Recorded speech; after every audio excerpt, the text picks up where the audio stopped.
Hello, disruptors, and welcome back to Mindset Mastery Moments, the show that doesn't just challenge the way you think, it calls you to shift the way you live, lead, and love. I'm your host, of course, Dr. Alisa Whyte, the #1 mindset disruptor. And today, this conversation is one I've waited would it be an exaggeration to say my whole life to have? Because when you get to meet some individuals on your life's journey, it is definitely something that you can only hope for. And that's what we get here. We bring so much of treasure to your moments. Here's the truth. Success doesn't protect you from stress. Status doesn't shield you from trauma. And sometimes the very drive that makes you exceptional is also what makes you silently exhausted. And I am speaking from my very own experience. Today, we're digging deep past the surface, past the symptoms, and into the unconscious patterns that are really running the show. You know that there's a bunch of things turning in your engine of your life, your mind, that are running the show, and you don't even know it. Let me introduce you to someone who has helped tens of thousands of people heal what they didn't even know needed healing. And I'm telling you, I guarantee you, there are things that need to be healed in you and I that we don't even know to be healing. His name is Dr. Brian Alman and is one of the world's foremost experts on the unconscious mind. My honor today. Mind-body healing. With over 25 years of experience, he has coached everyone from Fortune 500 execs to frontline health workers and children, helping them resolve trauma, eliminate chronic stress, and reconnect to their inner wisdom. He is the co-creator of the ACE treatment solution, working directly with Dr. Vincent Felitti, one of now famous adverse childhood experiences, which is, the ACE. And as a previous early childhood educator myself, we got real crazy in the late 2000s, the mid 2000s to just a few years, ACE, ACE, ACE. And ACE is really a landmark in understanding how trauma literally changes our biology. And y'all know I'm going to get really raw and rip some Band-Aids off here today. Well, actually not Band-Aids, but maybe just covers because you don't know about it. Let me tell you, Dr.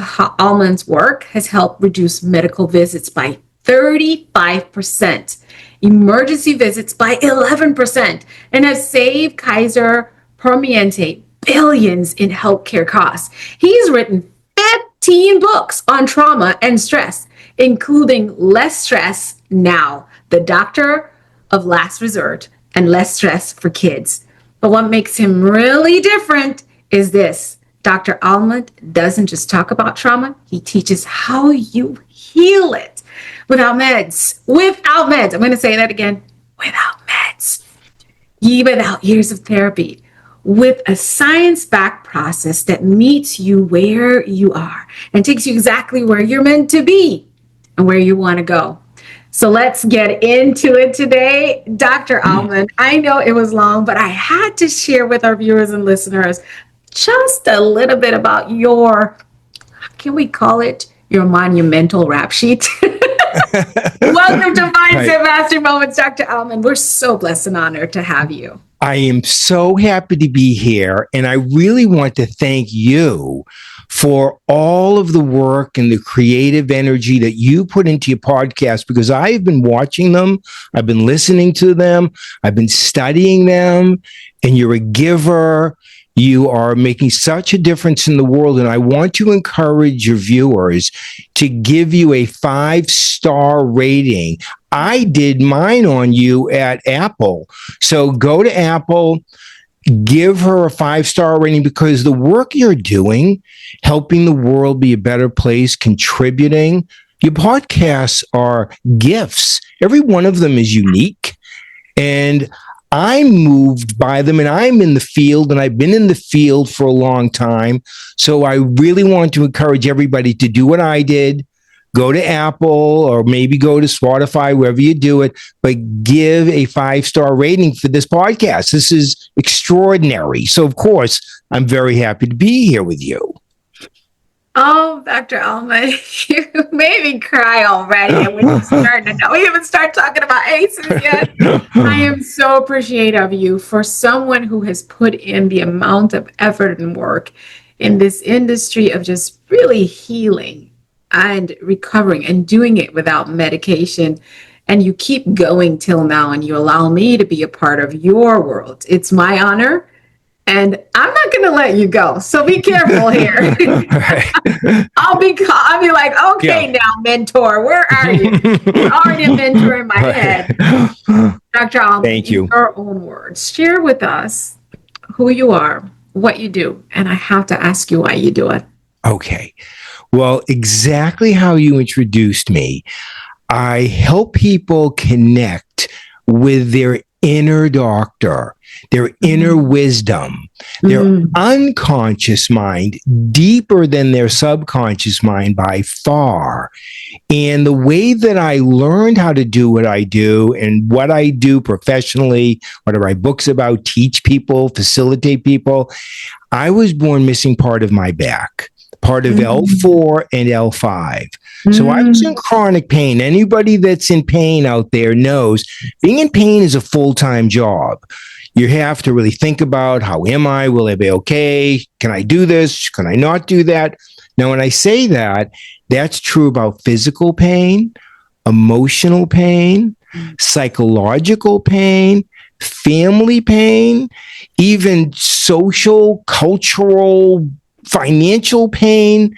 And so I got into the field because of my own work that I needed to do that I thought was strictly physical because you could see it in the x-ray, and I'd been to many, many doctors. It turned out, I learned after working with Dr. Felitti and as we were developing the ACE study and the treatment solutions, that all pain is psychological. It's biological. It's emotional. It's social, because we are holistic beings.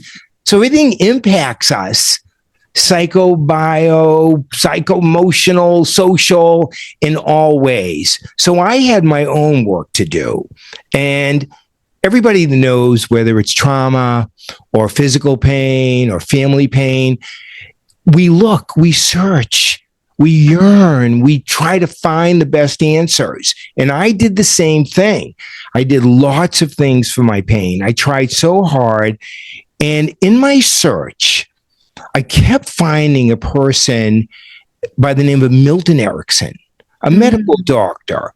He had written the most articles, the most books about pain. And he was born and was healthy. And then he got polio as a teen. Then he had chronic pain. He was actually not supposed to make it through his teen years. I met him when he was 75.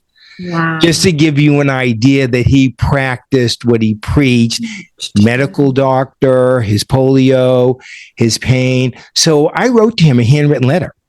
Dr. Alisa, I said, hey, would you be open to teaching me? I told him the story I just told you and your viewers about my pain.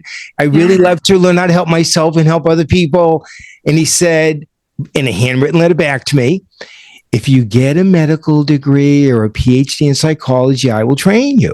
So I wrote him back a handwritten letter and said, I don't really want to get a PhD in psychology. I don't really want to get a medical degree. I just want to learn how to help myself and help other people. He wrote me back another handwritten letter. If you get a PhD in psychology and MD, okay. So he convinced me. I moved from Massachusetts, where I'm from, to the West Coast. He was in Phoenix, and I got into a master's and PhD program in San Diego. And that's where I still am. And I just traveled back and forth to Phoenix for those years getting training. I was very unfortunate in a lot of ways because even before I got my master's degree, my mother got ALS, amyotrophic lateral sclerosis. It's called the Lou Gehrig's disease. And she was in her 40s, and she went from the peak of her life to basically deteriorating over the course of a year or two. So I became a patient of Dr. Erickson's, not just a student. And that was incredibly helpful. That was obviously an ACE. That was very traumatic. Anyone that's lost a parent or a sibling or even a grandparent, we know how traumatic that is. Been there, yes. You've been there. So Yes. you know how hard that is. It was the most pain I'd ever felt emotionally, mentally. I couldn't even imagine it could happen to And it people. takes a minute and I let myself, I let myself go through it. There's moments still Right. years later. Right. And Dr. Erickson, in addition to training me and becoming a healer of me, he encouraged me to write my first book, which became very popular, not just in the United States, but in other countries. He encouraged me and helped me write my doctoral dissertation, thank goodness, although he was a real student, so it was actually extra challenging, but it came out extra good. Yeah. Helped me write my first medical journal article, which is also very popular, and helped me get my first job teaching in a university. And I'm still trying to get my master's degree, training, amazing kind of mentoring, and being in San Diego, where Kaiser Permanente is, where Dr. Felitti is. Yes. He had heard about the classes I was teaching at UCSD, told me what he was working on. The ACE study wasn't even done yet. The questions weren't even finished. Asked if we could meet. We met, and he loved what I was doing. I loved what he was doing. And I became the treatment solution founder and director of the ACE study at Kaiser with him. So he'd refer me all the people that had gone through trauma, and that was an amazing bridge from Dr. Erickson to Dr. Felitti. Now we've been collaborating on a weekly basis for 25 years. So, of course, we're friends and colleagues and all of that.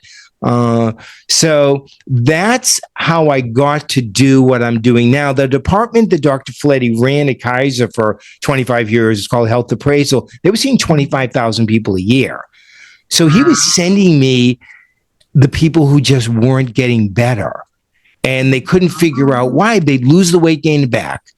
They would feel better, and then they'd go back to what they were doing. A lot of yo-yoing, and a lot of traumatic cases, extremely difficult lives that are hard to imagine unless you went through them.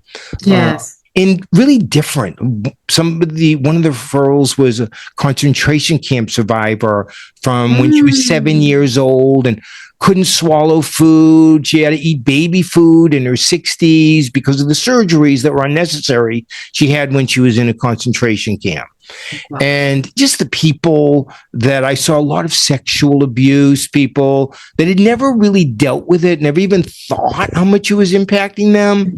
Right. There was more. All the ACEs, the emotional abuse, the neglect, which is actually Dr. Felletti's own ACE. He had gone through neglect. So he was motivated, like I was, to do the study and do the work because of his own ACE. We've done videos about this together, talking about our ACEs. Now, ACEs, as you brought up, adverse childhood experiences, things like problems in the household, losses, abuse, suicide, incarceration, all the traumas the 10 most common traumas are the 10 ACE questions.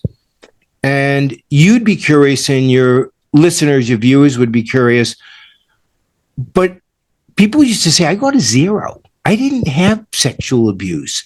I didn't have neglect. I got a 0. So why do I have an autoimmune illness? Why do I have sleep problems? Why am I? So we added an 11th question. That's what I want to hear about. The 11th question is there anything we didn't ask you in the ACE questions? Because those are just the 10 most common traumas. And next thing you know, oh my, when I lost my grandparent, we moved so many times. I had a lot of struggle with my siblings. People bullied me. So the 11th, the question that we didn't ask, that opened up everything. Okay, well, we actually had about 30 questions to start off. We just picked the 10 most common. And so the 11th turned out to be very pivotal. And we added a 12th question. Again, this is from the feedback of tens of thousands of people that had gone through it and worked with us. Yes. 12th question. What impact did that adverse childhood experience have on your life at the time and years later? Please share that now.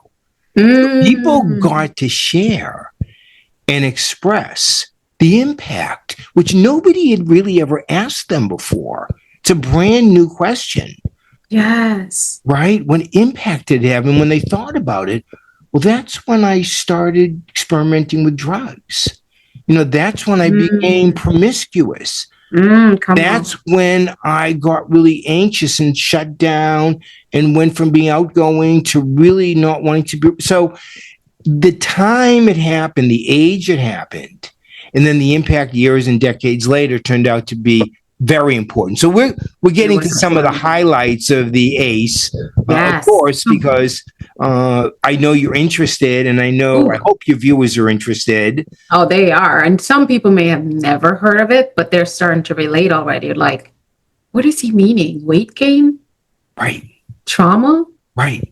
Sexual abuse? I was sexually abused, but I got over that.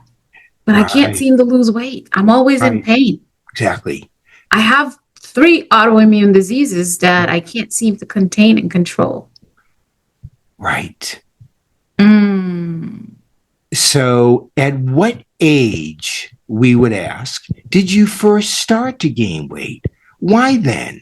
Why not 2 years earlier? Why not 2 years later? That was the year that I was raped by a boyfriend that I never really related. Yeah, I gained 50 pounds that year.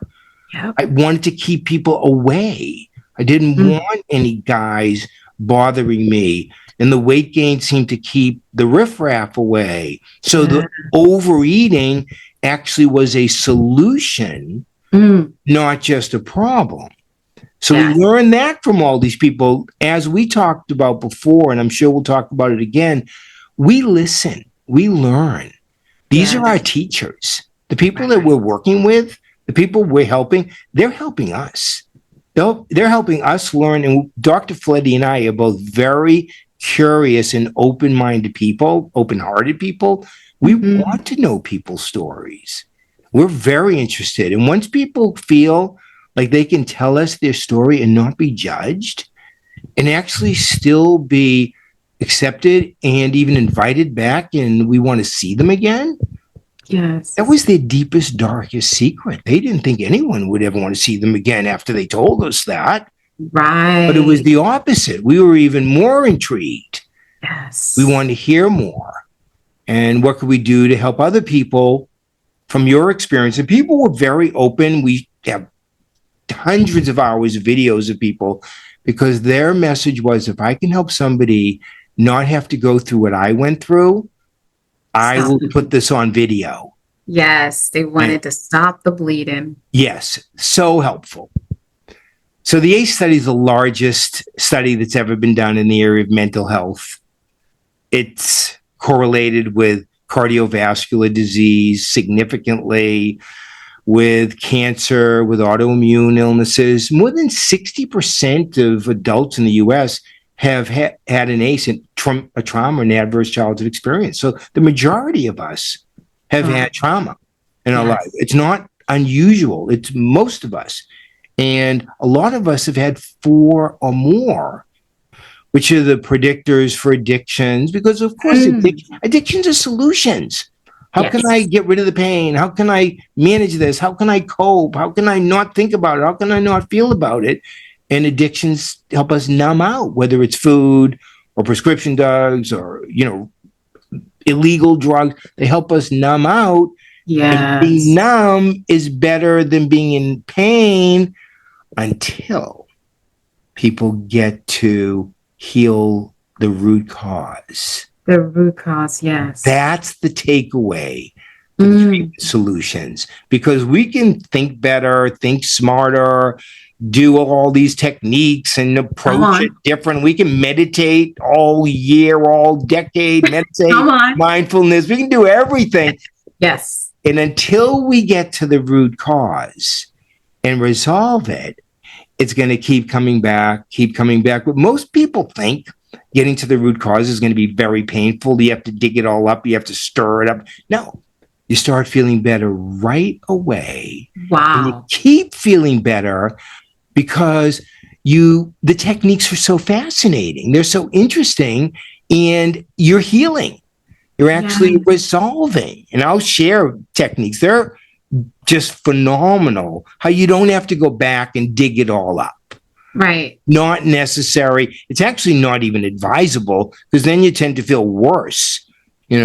Just dig it all up and then feel worse. No, we don't want to do that. We want to feel better now and going forward. Forward. Yeah. Wow.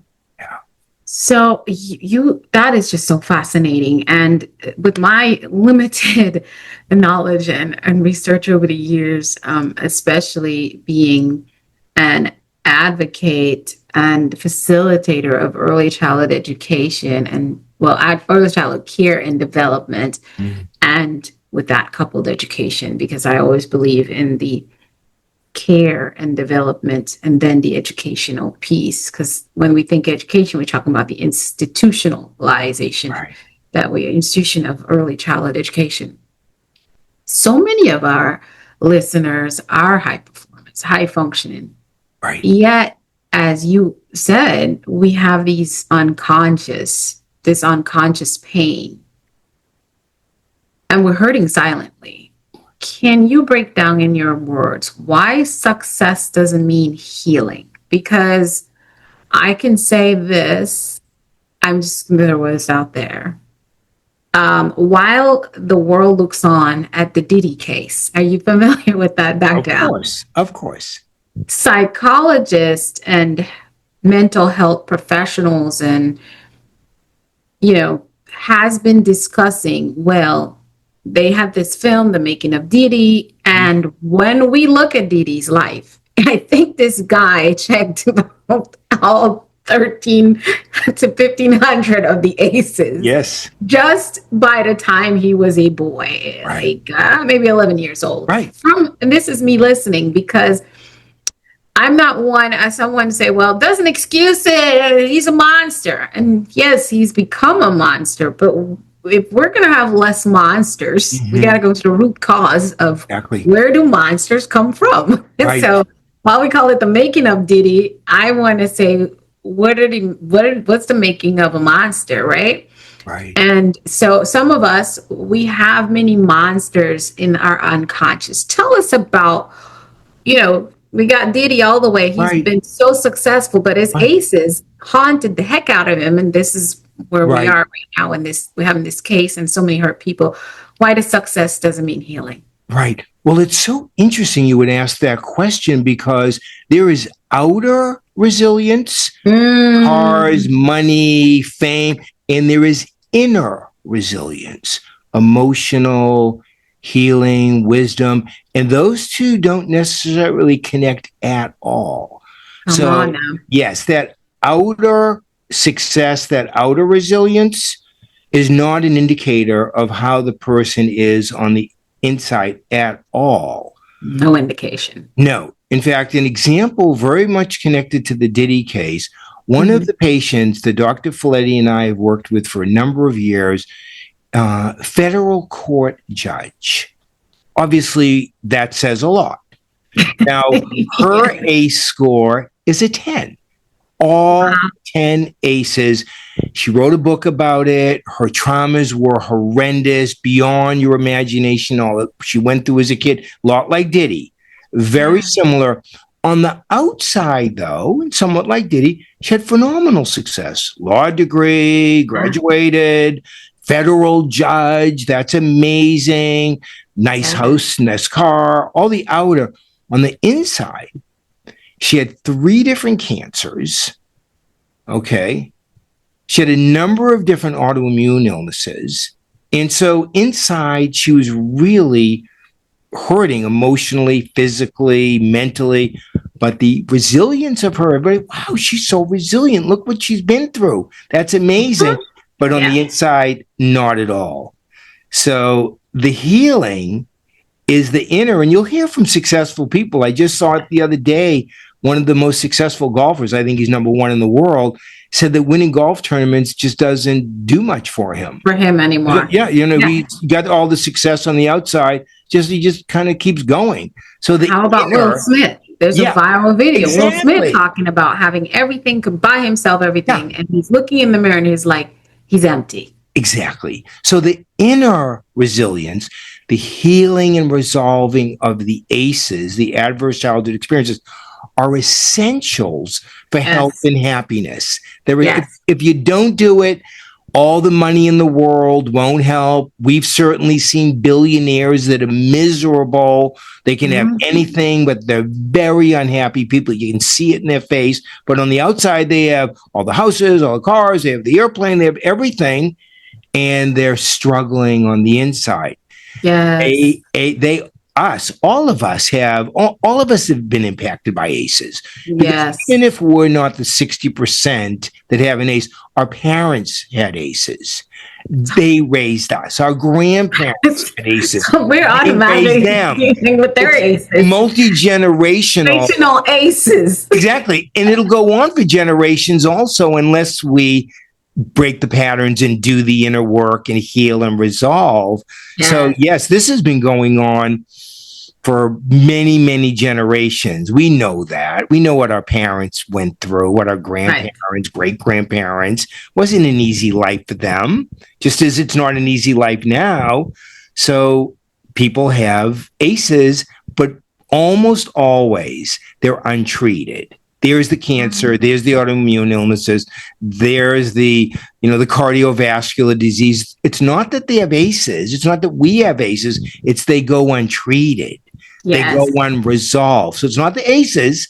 It's the unresolved ACEs. Yes. Yes. This is, oh gosh. I have like 500 questions that popped in my head, but I'm only going to use 2 because we have a lot more to cover.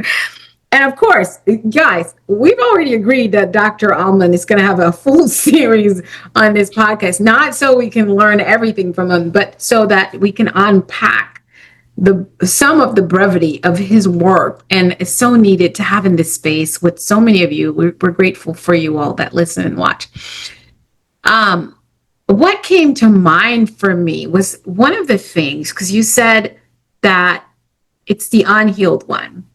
And the success. And I have so many people in my circle, overachievers that I work with, that have suffered. Right. And a lot of us, there's also viral videos from even some well-known mental health professionals, blah, blah, blah. And they say, I want you to take that pain and journal it and use it as fuel. Right. And Doc, I'm going to tell you something. Yeah. I'm not a psychologist, but something within me that just doesn't sit right with me. Exactly. I guess every time I hear it and I want to hit subscribe to it, because I think I checked, I had at least 7 ACEs, right? And then the other ones that are not on there, right? The most common, I had some of those too, right? Right. And then my mom and dad, they checked off so many, right? Yeah, me too. I want you to give us some feedback, because high achievers, we're the ones who will be the first to tell us, I take the pain and what they did to me and I use it as fuel. Yeah.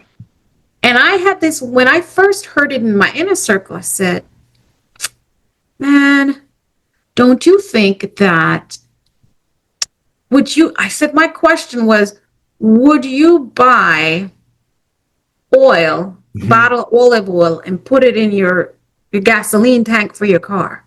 Right. No, you won't. No. So would you take this pain? The only thing you want to do with pain is understand how it's affecting you. Maybe I'm not the psychiatrist or psychologist. Mm-hmm. I'm a wannabe psychologist. I haven't gotten there yet. Well, but you won't put that olive oil in the tank. So I'm not sure that you want to run on that. But Doc, tell us, give us feedback. Right. Okay. I completely agree with you, because I speak with these people that are the evangelists, the doctors, the healers, the people everyone follows, and you can't be negative, and you just need to stop, and you need to channel it into positive, and stop thinking like that. You're not allowed negative thoughts, and just get rid of it. And it's like, really? You really think people can do that? That's ridiculous. That's absurd. You can pray it away. Yeah. I'm sorry. Don't mean to step on any toes. I'm a good Christian girl, but I'm not religious. And that could never work anyway. Right. So the advice, a lot of people will jump into it because it sounds good. It sounds like a magic answer. Yes. Oh, if I just follow these rules and I just do these things, I'll be all better. It never works because I know these people. I know it doesn't work. And I know the people that study and they get the weekend high or they feel better and then it all comes back, because you really have to get to that inner wisdom, that inner doctor, as I called it. And this is surprising, is that underneath the pain, underneath the sad, underneath the tragic, underneath the fear, the worry, the negative expectations, the hurts, all of those things, that's where the gold is. That's where the inner wisdom is. So going through the layers and going through I think of it like this. Think of the rings of the tree. And we're trees. We still have the 1-year-old inside of us, like the first ring of the tree. And all the rings of the tree represent a different year of our life. So you and I could regress to being 5 years old with one song, one movie, one story. We can be 5 years old and either be playful or upset, depending on what was happening with us 5 years old. Yes. So we can go back to the 13-year-old in us, the 13-year-old ring, and be rebellious and not want to listen to anybody and be sure we're right and all of that. We're at the 13. So what people try to do, and like the advice that you and I hear so much, what they try to do is they want to cut the tree in half, dig out the rings that were traumatic or difficult, the 7-year-old ring, the 12, and then glue the tree back together. That's not going to work. That is the best analogy ever. That tree is not going to keep growing. You can't do it. You have to be, with the skills, with the techniques that we'll share, you have to be the present you, the present ring. And then you have to go inside and really connect with the 7-year-old ring, the 7-year-old you, the 14-year-old you, but not just connect, actually do the inner work, the inner healing. And like you said, you're not a psychologist, you are loving, you are caring. I know you, I know how you are, I see the way you are. That essence goes to the ring of the tree, the ace, the trauma, and that's the beginning of the breakthroughs. And the techniques and the skills to do that are really specific, tailored and personalized to fit you. So in a way, you're interviewing each one, so utilize who you are in the present to really connect, to build trust, reassurance, love, acceptance, a reciprocal relationship, because most people do what we talked about. Just get rid of it. Just get rid of that 5-year-old you. Just get rid of that teenage you. Just cut that tree in half. Get rid of that ring of the tree. Okay. There's no way you can never do that. That's ridiculous and interesting advice, And it's like, you can do it. Just change your mindset. Right. And I'm like, there's steps and there's levels to this, and this is work that you're going to do. But this is why we love your work, because you have found over thousands of work and testing to unlock this and make, I don't want to call it simplicity, but the reconnection. How I look at your work, Doc, is, so I have this microphone that has a magnet and I can remove it. And so they're not connected because the aces got in the way. Right. Exactly. And what you're doing is you're bringing back those pieces and connecting. So the communication signal is back in connection. Exactly. And paradoxically, it's so odd and so simple that the ACEs and what we went through at 5 or 7 or 14 or whatever we went through, that part of us, that age, that ring of the tree needs healing.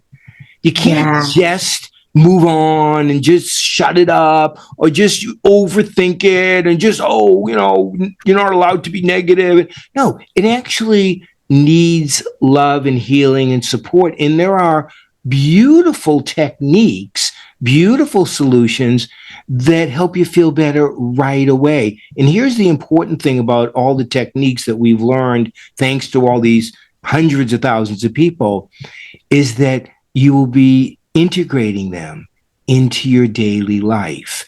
And at first it takes, like you said, it's the inner work, the inner mind-body healing, mind, body, heart, and soul takes all that.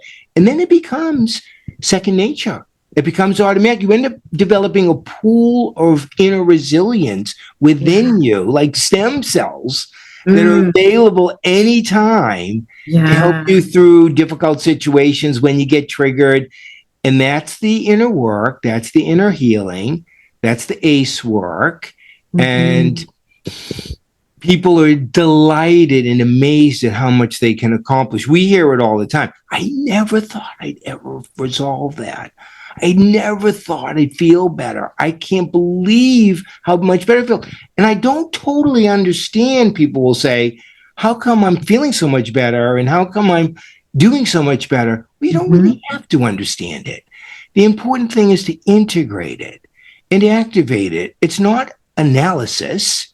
It's not therapy. Yes. It's really you becoming more the whole, total you. Right. And enjoying your new skills and your new techniques. And like you said, as an educator, contributing to the world to make it a better place, developing your unconscious potential. Yes. And it's actually joyful. People find it really delightful.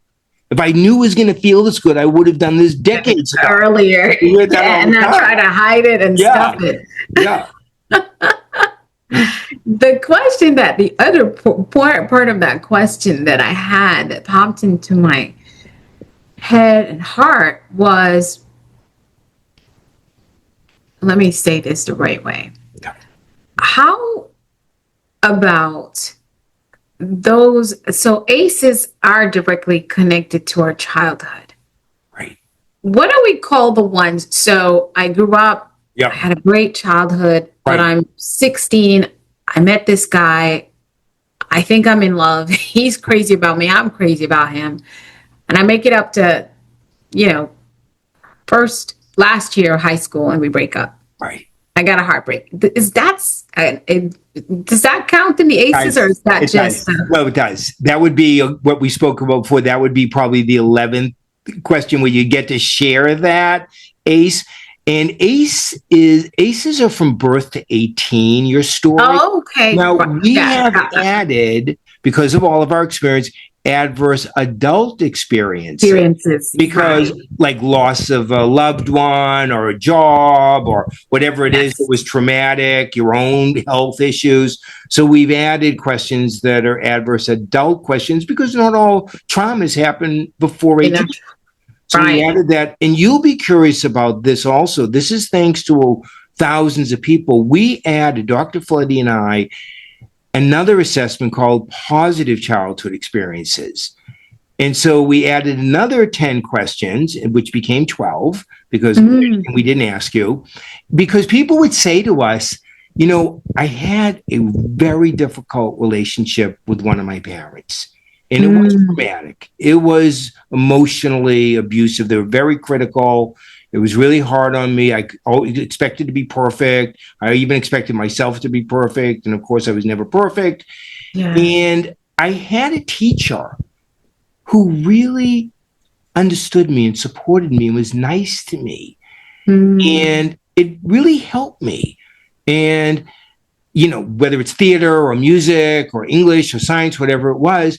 So we said, people have had positive childhood experiences too. Let's add the same questions, but the positive version, and give people a PC, positive childhood experiences score. And then we learn to utilize those to help them with their ACEs, because those are inside of them too. And those are the rings of the tree. Again, we're not taking exactly. Right.